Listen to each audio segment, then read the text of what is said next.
Hello friends, मैं अशोक आप सभी का उषा मैथ्स टेक पर स्वागत करता हूं। हम लोग नंबर सिस्टम सीख रहे हैं। पिछली कई क्लासों में हम लोगों ने नंबर सिस्टम के कई सारे बेसिक्स सीखे हैं। आप लोग अभी उन सारे टॉपिक्स के किसी भी रिलेटेड बुक से क्वेश्चंस की प्रैक्टिस करते रहिए। जैसे ही पॉसिबल होगा हम उसके सिलेक्टेड जो क्वेश्चंस लास्ट ईयर के क्वेश्चंस में आए हैं क्वेश्चन पेपरों में, वो सारे क्वेश्चन आपको वीडियो वाइज हर टॉपिक वाइज बना दिए जाएंगे, जिससे आपको सुविधा हो जाए समझने में। आगे हम लोग बात करते हैं नंबर सिस्टम में। टॉपिक नंबर 6 पे चलते हैं। टॉपिक नंबर 6 क्या है? हमारा शेषफल ज्ञात करना। और ये बहुत ही इंपॉर्टेंट टॉपिक हो, चाहे आप टेट के लिए पढ़ रहे हो, सीटेट के लिए पढ़ रहे हो, यूपी पुलिस के लिए पढ़ रहे हो, या फिर किसी भी एग्जाम की तैयारी कर रहे हो। शेषफल एक ऐसा टॉपिक है जिससे फ्रिक्वेंटली एग्जाम्स में क्वेश्चन पूछे जा रहे हैं। तो आइए हम लोग बात करते हैं टॉपिक नंबर 6 की, शेषफल ज्ञात करना। शेषफल ज्ञात करना ये टॉपिक नंबर 6 है। आइए हम बात करते हैं शेषफल ज्ञात करने के लिए सबसे पहली चीज़ तो जानना ये ज़रूरी है कि शेषफल क्या होता है, रिमाइंडर क्या होता है। ठीक है, अगर हम शेषफल की बात करें तो विभाजन की प्रक्रिया में, विभाजन की प्रक्रिया का मतलब समझ गए होंगे पूरा। विभाजन की प्रक्रिया में जो घटाने के बाद बचता है उसे शेषफल कहते हैं। ठीक है, इसका मतलब जो घटाने के बाद बचता है उसे क्या कहते हैं? शेषफल कहते हैं। अब विभाजन की प्रक्रिया का अगर पूरा फॉर्मेट जानना चाहें तो यहाँ पे क्या लिखा जाता है? यहाँ पे भागफल लिखा जाता है। यहाँ पे हम लोग क्या लिखते हैं? यहाँ पे हमारा भाज्य लिखा जाता है। और यहाँ पे हम लोग क्या लिखते हैं? भाजक लिखते हैं। इन सब का आपस में एक छोटा सा रिलेशन होता है, वो रिलेशन भी हम लोग जान लेते हैं। भाज्य बराबर क्या होता? भाजक गुणे भागफल प्लस शेषफल। भाज्य बराबर क्या होता है? भाजक गुणे भागफल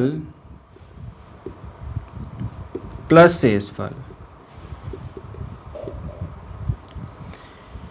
ये पूरा बेसिक हो गया। शेषफल का मतलब विभाजन की प्रक्रिया में जो घटाने के बाद बचता है उसे शेषफल कहते हैं। आइए शेषफल के विषय में दो ऐसे बेसिक पॉइंट जानते हैं जिन पर हमारा ध्यान नहीं जा पाता और अक्सर हम गलतियां करते हैं। ठीक है, जैसा कि हम लोग बचपन से ही भाग सीखते आए हैं, छोटी क्लासों से सीखते आए हैं। अगर हम किसी संख्या से मान लेते हैं 7 है, 7 को 43 से डिवाइड करना है तो यहाँ पे 6 टाइम्स गए और ये 42 आ गया और यहाँ पे माइनस कर देंगे और ये 1 बच गया। ठीक है, अगर हम शेषफल के विषय में एक नोट पॉइंट की बात करें कि शेषफल की विशेषता क्या होती है, अगर उसको हम लोग नोट पॉइंट में लिखना चाहें कि शेषफल की विशेषता क्या होती है, तो पहली सबसे बड़ी विशेषता क्या होती है? किसी भी विभाजन की प्रक्रिया में शेषफल हमेशा धनात्मक संख्या होती है। कैसा होता है? सबसे बड़ा नोट पॉइंट निकल के आ गया। आगे इसका हम लोग इस्तेमाल करेंगे क्वेश्चन में। अगर किसी क्वेश्चन में शेषफल माइनस आ रहा होगा तो वहाँ पे इस बात का ध्यान रखेंगे कि शेषफल कभी माइनस में नहीं होता, शेषफल हमेशा धनात्मक होता है। शेषफल हमेशा धनात्मक होता है। एक नोट पॉइंट ये निकल के आ गया। अगर हम दूसरे नोट पॉइंट की बात करें, दूसरा नोट पॉइंट, जैसे ये वाली संख्या क्या कहते हैं? इस संख्या को भाजक कहा जाता है। ठीक है, इसका मतलब जो शेषफल होगा हमेशा भाजक से छोटा होगा। ये भी एक दूसरा नोट पॉइंट है। शेषफल सदैव भाजक से छोटा होता है।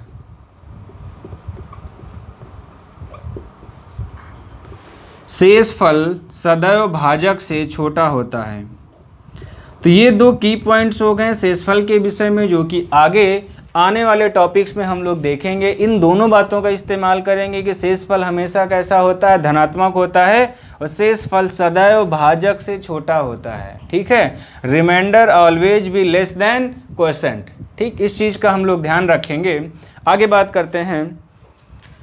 अब जैसे हम लोग यहाँ पे बात करेंगे कि शेषफल एक ऐसा टॉपिक है जिसमें कई टाइप्स के क्वेश्चन आते हैं, तो हम लोग यहाँ पे क्या करेंगे? शेषफल को 3 भागों में डिवाइड करके पढ़ेंगे। सबसे पहला क्या रहेगा? हम लोग पार्ट 1 पढ़ेंगे। उसके बाद हम लोग अगले वीडियो में क्या पढ़ेंगे? पार्ट 2 से क्वेश्चन रिलेटेड देखेंगे। और अगले वीडियो में फिर क्या पढ़ेंगे? पार्ट 3 से रिलेटेड क्वेश्चंस हम लोग देखेंगे। अगर इन सब की कैटेगरी में हम लोग बात करें कि पार्ट 1 में किस टाइप के क्वेश्चंस आएंगे, पार्ट 2 में किस टाइप के क्वेश्चंस आएंगे, पार्ट 3 में किस टाइप के क्वेश्चंस आएंगे, तो अगर हम पार्ट 1 की बात करें तो पार्ट 1 में इस टाइप के क्वेश्चन रहेंगे, अपॉन में 5 लिखा, या फिर अंकों के जो भी सामान्य गुणा की प्रक्रिया पे आधारित है इन संख्याओं में शेषफल कैसे होगा। या फिर हम मान लेते लिखा हुआ 301 गुणे 302 डैश डैश करके 300, यहाँ पे मान लेते लिखा हुआ 399, अपॉन में 5 लिख दिया गया, तब शेषफल कितना होगा। ठीक है, ये हम लोग पार्ट 1 में पढ़ेंगे। पार्ट 2 का भी आपको हम कॉन्सेप्ट बता दे रहे हैं कि क्या स्टैंडर्ड फॉर्मुलेशन रहेगा। क्वेश्चंस हम लोग पर्टिकुलर टॉपिक में जाके पढ़ेंगे। तो स्टैंडर्ड कॉन्सेप्ट क्या रहेगा, x की power n upon x minus 1 के टाइप के क्वेश्चंस रहेंगे। जैसे कि एग्जांपल समझ लेते हैं, जैसे मान लो लिखा हुआ 75 की पावर 67 अपॉन में कुछ भी आ गया 74, इस टाइप्स के क्वेश्चन पढ़ेंगे। तो कैसे करेंगे। और पार्ट 3 में किस टाइप्स के क्वेश्चन रहेंगे, x की पावर n अपॉन में x प्लस 1 रिलेटेड रहेगा। तो हमारा शेषफल कितने तरह से वेरी करेगा, जब n हमारा सम होगा, n का मतलब घात, और n जब विषम होगा तो हमारा शेषफल किस किस तरीके से बदल जाएगा। अगर एग्जांपल्स की बात करें, जैसे मान लो लिखा हुआ 100 की पावर 99 अपॉन में 101, इस टाइप्स के क्वेश्चन हम लोग सीखेंगे। ठीक है, सबसे पहले हम पार्ट 1 को लेते हैं और बहुत ही बेसिक से इस टॉपिक को सीखेंगे। इस बात के लिए एकदम निश्चिंत रहिएगा, बस आप रिवीजन कर लीजिएगा, कोई भी क्वेश्चन आपका छूटेगा नहीं, इस बात की गारंटी है, दावा है पूरा। आगे चलते हैं हम लोग टॉपिक नंबर 1 पे, पार्ट 1 टॉपिक 6 का। अगर हम लोग यहाँ पे कॉन्सेप्ट की बात करें, देखिए शॉर्टकट बहुत सारे तरीके हैं ना, शॉर्टकट कोई भी आप याद कर सकते हैं, लेकिन कॉन्सेप्ट की बात करेंगे कि एक ऐसा कॉन्सेप्ट चाहे जिस प्रकार का क्वेश्चन आ जाए सब जगह फॉलो हो। ठीक है, तो सबसे पहले हम लोग बात करेंगे, जैसे एक छोटा सा क्वेश्चन लिख लेते हैं, 42/5 में शेष कितना होगा। ये बहुत ही आसान है, बहुत ही छोटी क्लासों से पढ़ते हुए आए हैं। शेष का मतलब विभाजन की प्रक्रिया में जो घटाने के बाद बचता है उसे शेषफल कहते हैं। और दूसरा हमने इसमें शेषफल के लिए 2 नोट पॉइंट बताए गए थे। पहला नोट पॉइंट क्या बताया गया था, शेषफल हमेशा धनात्मक होता है। ठीक है, और दूसरा क्या बताया गया था, शेषफल हमेशा भाजक वाली संख्या से छोटा होता है। ठीक है, इस बात के लिए हम लोग ध्यान रखेंगे। अब जैसे ये 5/42 लिखा है, तो एक इसका सिंपल सा कॉन्सेप्ट है, 5 यहाँ लिखेंगे, 42 यहाँ लिखेंगे, इतनी बार ले जाते हैं कि इससे छोटी संख्या है और यहाँ पे घटा लेते हैं। ये सब बहुत ही बेसिक है। शेषफल कितना आ गया, 2। मतलब इस सवाल का सही जवाब कितना है, शेषफल कितना हो गया, 2। एक तरीका तो ये है हमारा। दूसरा एक और तरीका जानते हैं हम लोग, जैसे मान लो लिखा हुआ 5 को 42। ठीक, अभी यहाँ पे आपने क्या सीखा है कि 5 का पहाड़ा इतनी बार पढ़ते हैं कि इससे 42 से छोटा आ जाए। ठीक, लेकिन एक तरीका ऐसा भी हो सकता है, ठीक है, 5 का टेबल इससे ज़्यादा बार ले जाएं। ज़्यादा बार का मतलब क्या, यहाँ पे 8 बार ले गए थे, प्लस 1 बार ले जाओ, यहाँ पे इस दी गई संख्या से बड़ा ले जाओ, तो कितनी बार जाएगा, 9 बार गया, 45 आ गया। अब घटाओगे तो आपका शेष कितना बचेगा, घटाएंगे तो शेषफल कितना आ गया, -3। लेकिन इस सवाल का सही आंसर कितना है, 2। क्यों, 2 शेषफल हमेशा प्लस वाली संख्या होगी। अगर कहीं पर इस तरह की कंडीशन आती है तो शेषफल हमारा क्या होगा, शेषफल के लिए हम भाजक से प्राप्त ऋणात्मक शेषफल को घटा देंगे, तो 5 में से 3 घटा लेंगे, तो हमारा सही उत्तर कितना मिल जाएगा, 2। आगे हम लोग समझते हैं कि इस कॉन्सेप्ट को क्या नाम दिया गया है। इस वाले कॉन्सेप्ट को हम लोग क्या कहते हैं, +1 का तरीका है, और इस वाले कॉन्सेप्ट को क्या कहते हैं, -1 का तरीका है। -1 में क्या करेंगे, उससे छोटा ले जाते हैं, और +1 में क्या करते हैं, उससे बड़ा ले जाते हैं। 1-2 सवाल और देखते हैं छोटे छोटे, फिर यहाँ पे चीज़ें क्लियर होंगी। एक और बेसिक सा सवाल ले लेते हैं, जैसे मान लो आपके पास लिखा हुआ है 67 अपॉन में 7 लिखा हुआ। ठीक है, शेषफल निकालने के सिर्फ और सिर्फ 2 तरीके हैं। पहला कौन सा बताया गया, +1 का, दूसरा -1 का। ठीक है, तो अगर हम लोग इन सवालों में -1 या +1 का कॉन्सेप्ट लगाते हैं और चेक करेंगे क्या दोनों स्थिति में शेषफल एक ही आता है, आइए चेक करते हैं। तो 7 को 67 से ले जाएंगे तो कितनी बार हो जाएगा, 7 9 जा 63। ठीक है, तो शेषफल कितना बच गया, 4 बच गया। ये -1 का तरीका, -1 के तरीके में क्या करते हैं, उससे छोटी संख्या ले जाते हैं। +1 के तरीके में क्या करेंगे, 7 का ऐसा मल्टीपल्स लिखेंगे, गुणज लिखेंगे जो 67 से ज़्यादा हो। तो 67 से ज़्यादा कितना जाएगा, अगर हम लोग इसको 10 टाइम्स, तो कितना हो गया है यहाँ पे शेष कितना आ गया -3। लेकिन शेष के विषय में आपको बता दिया गया शेष हमेशा धनात्मक संख्या होती है। अगर कहीं पर ऐसी कंडीशन बनती है तो इस वाली संख्या से घटा लेते हैं तो हमारा अभीष्ट शेषफल क्या हो जाएगा, भाजक माइनस प्राप्त ऋणात्मक शेषफल। तो 7 में से 3 घटा लेंगे, कितना हो गया 4। इसका मतलब ये चीज़ यहाँ पे क्लियर हो गई, 2 बातें। शेषफल हमेशा धनात्मक होगा और दूसरी बात शेषफल भाजक से छोटी संख्या होगी। यहाँ पे 7 से भाग कर रहे थे तो कितना आ गया 4। इसका मतलब इस सवाल का जो शेषफल होगा वो 7 से छोटा ही होगा। आगे बात करते हैं हम लोग थोड़ा सा। जैसे मान लीजिए अभी तो 1 डिजिट थी, अब हम लोग 2 संख्याएं ले लेते हैं। 2 संख्याएं का क्या मतलब है, एक छोटा सा सवाल जैसे लिखा हुआ है 42 × 37/5 में शेषफल ज्ञात कीजिए। यहाँ पे छोटे छोटे सवाल आपको समझने के लिए अगर आप कॉन्सेप्ट समझ जाएंगे तो चाहे छोटा सवाल आए चाहे बड़ा सवाल आ जाए, प्रैक्टिस किए रहेंगे तो बहुत जल्दी हो जाएगा। इस सवाल में बात करते हैं, अगर हम शेषफल की बात करें तो शेषफल के कितने कॉन्सेप्ट बताया गए आपको, 2 कॉन्सेप्ट, एक -1 का और दूसरा +1 का। तो इस सवाल में हम लोग दोनों कॉन्सेप्ट को फॉलो करके देखेंगे, -1 वाला भी लगाते हैं +1 वाला भी लगाते हैं, क्या दोनों स्थितियों में हमारा आंसर एक ही आएगा। आइए चेक करते हैं। सबसे पहले हम लोग -1 का कॉन्सेप्ट लेते हैं। अब थोड़ा सा हम डायरेक्ट करेंगे, कितना लिखा है 42 × 37/5 लिखा हुआ, ठीक है। -1 का क्या कॉन्सेप्ट है, -1 का कॉन्सेप्ट है 5 का ऐसा गुणज लेंगे जो 42 से छोटा हो। तो 5 का ऐसा गुणज जो 42 से छोटा होगा 40, तो शेष कितना बच जाएगा 2, ठीक है। सेम काम वही करेंगे, 5 का एक ऐसा गुणज लेंगे जो हमारा 37 से छोटा हो तो 35, तो शेष कितना बच जाएगा 2। दोनों में गुणा है तो कितना हो गया 2 दूनी 4/5, ठीक। अब यहाँ पे ये एक नई समस्या आ गई कि अगर ऐसी संख्याएं लिखी हैं 4/5 में शेष क्या होगा। तो सबसे पहले हम लोग इसी को समझ लेते हैं। अगर कहीं पे 2/3 लिखा है तब शेष क्या होगा, या फिर कहीं पे मान लो 2/5 लिखा है, या जैसे यही क्वेश्चन आ गया है 4/5 लिखा, शेष क्या होगा, या फिर कहीं पे 7/9 आ गया। तो ऐसे प्रश्नों में हमारा शेषफल क्या होगा। आपको 2 नोट पॉइंट बताए गए थे। पहला नोट पॉइंट क्या बताया गया था, शेषफल हमेशा धनात्मक होगा, ठीक है। दूसरा नोट पॉइंट क्या बताया गया था, शेषफल हमेशा भाजक से छोटी संख्या होगी, ठीक है। अगर कॉन्सेप्ट की बात करेंगे तो वही 2 कॉन्सेप्ट है, -1 का कॉन्सेप्ट और +1 का कॉन्सेप्ट। अगर यहाँ पे आप करना चाहो 3 का भाग अगर 2 में करेंगे, -1 का कॉन्सेप्ट लगाओ। -1 का कॉन्सेप्ट क्या है, इससे हमें छोटा आना चाहिए। तो अगर छोटा लाना है तो अगर 1 बार ले जाओगे तो 3 आ जाएगा, ज़्यादा आ गया। इसका मतलब 0 बार ले जाओ तो कितना हो जाएगा, 3 0 जा 0, घटा लेंगे तो शेष कितना आ गया 2 आ गया, ठीक। ये कौन सा हो गया, -1 का कॉन्सेप्ट। अब इसी में अगर हम लोग +1 का कॉन्सेप्ट लगा दें, क्या होगा, +1 का कॉन्सेप्ट लगाओगे 3 ऐसे लिखेंगे तो अब कितनी बार जाएगा, +1 का मतलब इससे ज़्यादा बार ले जाएंगे तो 1 बार ले जाएंगे, 3 आ गया। अब घटाओ कितना आ गया, -1। आपको बताया गया शेषफल हमेशा धनात्मक होगा, अगर कहीं पर माइनस आता है तो भाजक से घटा के लिखेंगे। तो इस सवाल का सही आंसर कितना हो गया, 3 - 1 कितना हो गया 2, ठीक।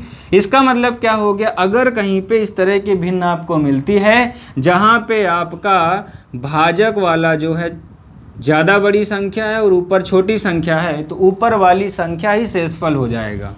इसका मतलब क्या हो गया, अगर कहीं पे 2/3 लिखा है तो शेषफल कितना हो जाएगा 2। अगर 2/5 लिखा है तो शेषफल कितना हो गया 2। अगर कहीं पे 4/5 आ गया तो शेषफल कितना आ गया 4। अगर कहीं पे 7/9 लिखा तो शेषफल कितना आ गया 7। मान लीजिए कहीं पे लिख के आ गया आपके पास 4/3 लिखा है, तब क्या शेषफल होगा, तब क्या शेषफल हमारा 4 हो जाएगा। इस बात का जरूर ध्यान रखेंगे, आपको नोट पॉइंट पहले ही बता दिया गया है। जो शेषफल होगा भाजक से छोटा होगा, तो भाजक 3 है, शेषफल कितना हो गया 4। इसका मतलब ये गलत है, 1 बार ले जाएंगे तो शेषफल कितना आ जाएगा, यहाँ पे 1 बच जाएगा, ठीक है। आगे बात करते हैं हम लोग। अभी यहाँ पे हम लोगों ने पढ़ा कि ये अगर इस टाइप्स के क्वेश्चन आते हैं तो कैसे करेंगे। अगर सेम इसी में हम लोग बात कर लें, अगर मान लो यहाँ पे माइनस का 2/3 लिख जाए, या माइनस का 2/5 लिख जाए, या माइनस का 4/5 लिख जाए, तो ऐसे सवालों में हमारे प्रश्नों का उत्तर क्या होगा। आपने कहा कि 2/3 लिखा था तो 2 आ गया, अगर यहाँ माइनस लग गया तो यहाँ भी माइनस लग जाएगा। भाई ये ऐसा बिल्कुल नहीं होगा। अगर कहीं पे आपको पहले ही बताया गया कि शेषफल हमेशा धनात्मक होता है, अगर कहीं पे ऋणात्मक आएगा तो भाजक से घटा के लिखेंगे। तो भाजक से घटाने का मतलब क्या, 3 में से 2 को घटा के लिखेंगे 1 हो गया, 5 में से 2 को घटा के लिखेंगे 3 हो गया, 5 में से 4 को घटा के लिखेंगे। तो ऐसे सवालों में जब भी आएंगे तो इन 2 बातों का विशेष ध्यान रखेंगे। शेषफल हमेशा भाजक से क्या होना चाहिए भैया, भाजक से छोटा होना चाहिए। जैसे यहाँ पे 4/3 लिखा तो बहुत सारे लोग गलती करेंगे 4 लिखेंगे, इस बात का विशेष ध्यान रखेंगे, भाजक से छोटा होगा। और दूसरा क्या होगा, हमेशा धनात्मक होगा। आ जाइए इस सवाल में हम लोग चलते हैं। जिसको भी समस्या होगी वो नीचे कमेंट बॉक्स में मैसेज लिखेंगे, देखा जाएगा कि उनका डाउट ना रहे। आइए हम लोग इस टॉपिक पे बात कर रहे थे। 42 × 37/5 था तो शेष निकालना था। -1 का कॉन्सेप्ट लगा रहे थे। -1 का कॉन्सेप्ट क्या कहता है, 5 का ऐसा गुणज लिखेंगे जो 42 से छोटा हो। ठीक है, 40 हो गया, 2 हो गया, 5 का ऐसा गुणज लिखेंगे जो 37 से छोटा है, 35 है, 2 हो गया। ठीक, तो ये 4/5, तो शेष कितना आ गया, 4 आ गया। कोई समस्या नहीं इसमें। आइए +1 का कॉन्सेप्ट लगाते हैं। ठीक है, +1 के कॉन्सेप्ट में आपको क्या सिखाया जा रहा है, +1 का कॉन्सेप्ट है 5 का ऐसा गुणज लिखेंगे जो 42 से ज़्यादा होता है। तो 42 से ज़्यादा क्या होगा, 45, लेकिन 42 में 45 घटाएंगे तो यहाँ पे शेष कितना बचेगा, -3। सेम वही कंडीशन है, 5 को 37 से करेंगे, लेकिन +1 का कॉन्सेप्ट है। +1 का मतलब क्या होगा, 5 का ऐसा गुणज लिखेंगे जो 37 से ज़्यादा है, तो 40 में यहाँ भी 3 शेष बचेगा, लेकिन माइनस का। अब दोनों को गुणा कर लेंगे तो माइनस माइनस प्लस हो जाएगा, 3 त्रिका 9/5। अब वही सेम कंडीशन आ गई जो पीछे हम लोगों ने सीखा। 9/5 है तो भैया शेषफल 9 नहीं लिखना है, इस बात का ध्यान रखेंगे। ठीक है, शेषफल हमेशा भाजक से छोटा होगा, इसका मतलब एक बार चला जाएगा तो शेषफल कितना बच जाएगा, 4। इसका मतलब ये बात पूरी तरह से क्लियर हो गई है। चाहे तो जो भी सवाल आपका आता है या तो -1 का कॉन्सेप्ट लगाएंगे या +1 का कॉन्सेप्ट लगाएंगे, हमारा उत्तर हमेशा एक जैसा ही रहेगा। ठीक है, लेकिन हम लोग क्या है कि जल्दबाजी में परीक्षा हॉल में गलतियां करते हैं। क्या गलती हो सकती है, गलती हमसे ये हो सकती है, जैसे 42 × 37/5 लिखा है। अगर हम बात करें कि ऐसे सवाल में 2 कॉन्सेप्ट हो गए, एक +1 हो गया, एक -1 हो गया, हमसे एग्जाम में गलती क्या हो सकती है, हो सकता पहली संख्या में -1 का कॉन्सेप्ट लग जाए और दूसरी संख्या में +1 का कॉन्सेप्ट लग जाए, तब भी क्या उत्तर एक जैसा ही आएगा। आइए हम लोग देखते हैं। जैसे 5 है, -1 के कॉन्सेप्ट लगाना है पहली संख्या में, -1 क्या कहता है हमारा, उससे छोटा गुणज, तो छोटा गुणज 40 होगा, शेष कितना आएगा, 2 आएगा। ठीक है, अगर दूसरी संख्या में +1 का कॉन्सेप्ट लग जाए तो 5 का ऐसा गुणज लिखेंगे जो 37 से ज़्यादा होता, तो 37 से ज़्यादा 40। ठीक, 40 में कितना आएगा, -3। अब दोनों को गुणा कर लेंगे तो माइनस का कितना हो गया, 6/5। ठीक, अभी आपको सिखाया गया अगर कहीं पे माइनस का 2/3 आता है तो शेषफल निकालने के लिए भाजक में से प्राप्त ऋणात्मक शेषफल को घटा देते हैं। तो यहाँ भी क्या करेंगे, 5 में से 6 घटा देंगे तो माइनस का 1/5 आ जाएगा। अगर आपका जैसे यहाँ पे आता, अगर ये +1 आ जाता तब तो ये शेष हो जाता, लेकिन अगर ये माइनस में आता है तो एक बार और घटाएं, क्योंकि अब ये -1/5 हो गया, क्योंकि शेषफल हमेशा 5 से छोटा होगा और हमारा धनात्मक होगा। तो इसका मतलब एक बार और घटा के लिखेंगे, 5 × 9 5, और हमारा क्या होगा, 5 में घटा के लिखेंगे 4।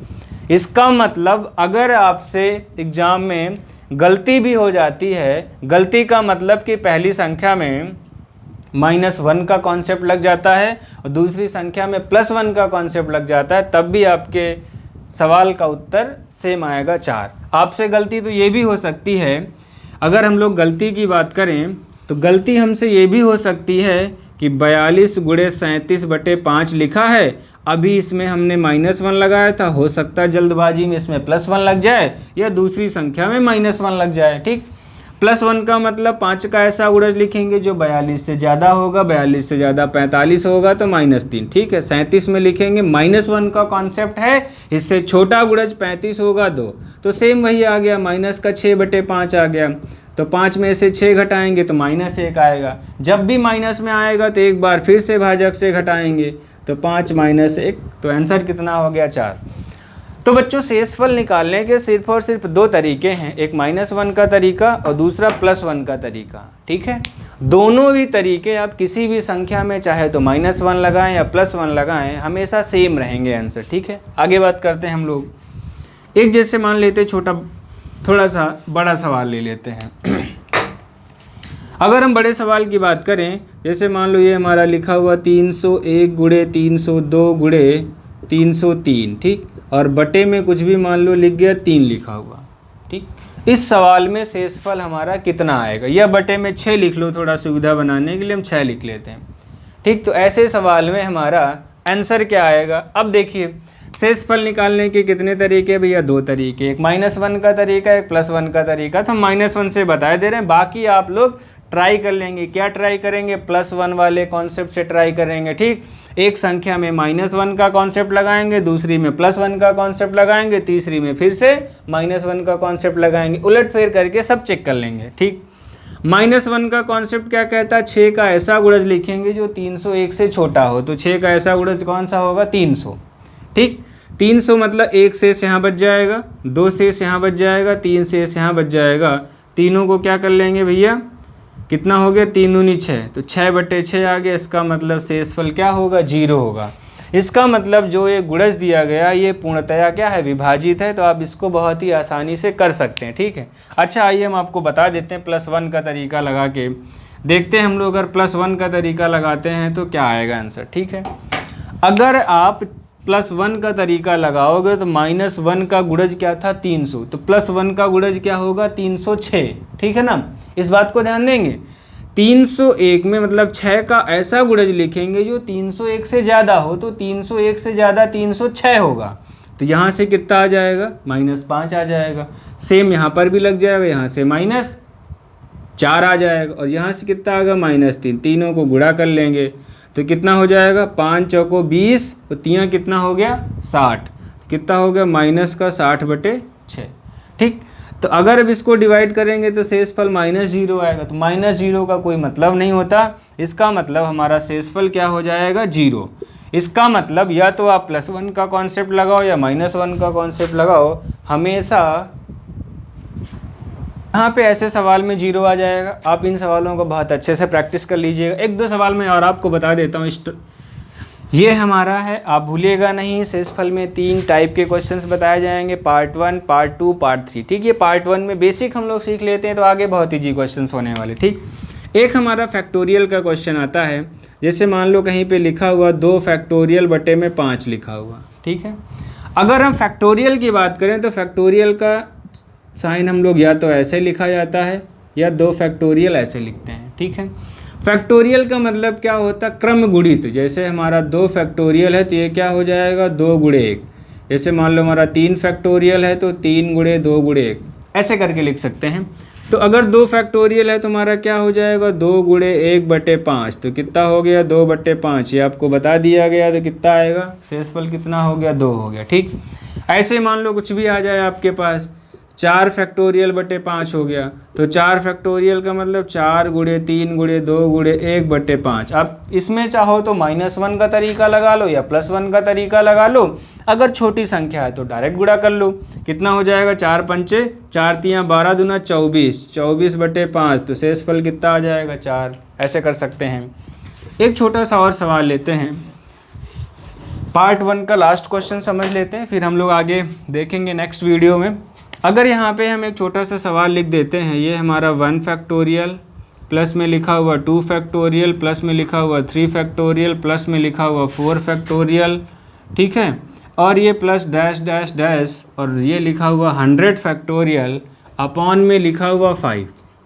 अब ऐसे सवालों में शेषफल निकालने के लिए हम लोग क्या तरीका लगाते हैं और कैसे करेंगे। ठीक है, सेम प्रोसेस वही अपनाना है आपको। एक एक पोर्शन को अलग करेंगे, सबको जोड़ लेंगे। ठीक, तो पहला क्या है हमारा, 1 फैक्टोरियल बटे 5। 1 फैक्टोरियल का मतलब 1 हो जाएगा, तो 1/5। तो मतलब 1 फैक्टोरियल में 5 से भाग करेंगे तो शेष कितना आ गया, 1 आ गया। ठीक, अगला क्या लिखा हुआ, 2 फैक्टोरियल बटे 5। तो 2 फैक्टोरियल का मतलब 2 गुणे 1। ठीक, तो ये क्या हो गया, 2/5। तो शेष कितना हो जाएगा, 2। यहाँ पे 2 आ गया।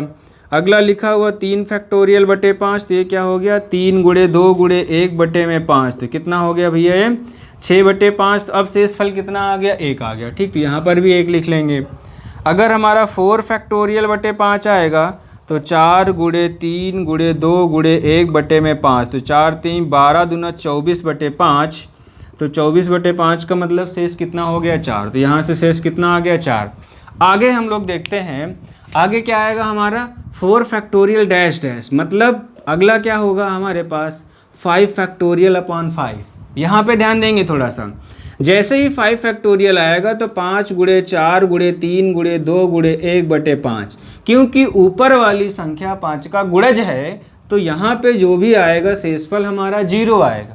ठीक, एक और देख लेते हैं। अगला आएगा 6 फैक्टोरियल बटे 5। अच्छा 6 फैक्टोरियल क्या होगा 6 गुणे 5 गुणे 4 गुणे 3 गुणे 2 गुणे 1 बटे 5। अब यहाँ पर भी ऊपर वाली संख्या 5 का गुणज है तो 5 से भाग करेंगे तो शेषफल कितना आएगा 0। इसका मतलब 5 फैक्टोरियल से ज़्यादा जितने भी आएंगे सब में शेषफल कितना हो जाएगा 0। ठीक है, कोई समस्या नहीं। ठीक, अब यहाँ पे फाइनल कितना बच गया 1 + 2 + 1 + 4, कितना हो गया ये 2 1 3 3 1 4, वही कितना हो गया 4 4 8 बटे 5। तो अगर अब 8 बटे 5 आ गया तो इसमें शेषफल नहीं निकल आएगा। 8 बटे 5 का मतलब शेषफल क्या होगा 8 नहीं होगा, शेषफल भाजक से छोटा होगा तो एक बार चला जाएगा तो 3 हो जाएगा। तो आप ऐसे सवालों के लिए प्रैक्टिस कर सकते हैं, किसी भी बुक से आप देख सकते हैं या फिर जिस एग्ज़ाम की तैयारी कर रहे हैं आप उससे देख के अपना प्रैक्टिस करिए। मैं तो आपको यही एक छोटी सी सलाह दूंगा कि आप जिस भी एग्ज़ाम की तैयारी कर रहे हैं हमेशा उस एग्ज़ाम के कम से कम 3 प्रैक्टिस सेट अपने साथ रखिए। जो भी टॉपिक आपको सिखाया जा रहा है, जो भी टॉपिक आप रिवीजन कर रहे हैं, आप हमेशा प्रैक्टिस सेट फॉलो करिए, ना कि कोई पर्टिकुलर बुक। अगले वीडियो में हम 1-2 क्लास के बाद ये डिस्कस करेंगे कि हम मैथ्स की प्रिपरेशन कैसे कर सकते हैं, क्योंकि हमारे पास क्या होता है जैसे एग्ज़ाम आने वाला होता है, इतना बड़ा सिलेबस है, क्या पढ़ें क्या रह गया क्या छोड़े, कौन सा शॉर्टकट हमारा छूट गया। तो उसके लिए एक पर्टिकुलर सजेशन रहेगा कि हम मैथ्स की रिवीजन या मैथ्स की तैयारी बहुत अच्छे से कैसे कर सकते हैं। ठीक है, उस वीडियो में पूरा आपको कैटेगराइज करके बता दिया है कि मैं कैसे उस मैथ्स में सीखा हूँ। ठीक है, मैंने कैसे तैयारी की और आप भी उसी तरीके से फॉलो कर सकते हैं। बहुत अच्छा रिस्पॉन्स है उस ट्रिक का, हम लोग बात करेंगे किसी एक वीडियो में। आपको बहुत जल्द वो ट्रिक आपको बहुत ही जल्दी एक वीडियो में वो सारा कंटेंट दे दिया जाएगा, सारा आइडिया दे दिया जाएगा कि कैसे कैसे हम मैथ्स का रिवीजन करके सीख सकते हैं। बहुत बहुत धन्यवाद, थैंक यू, गुड लक।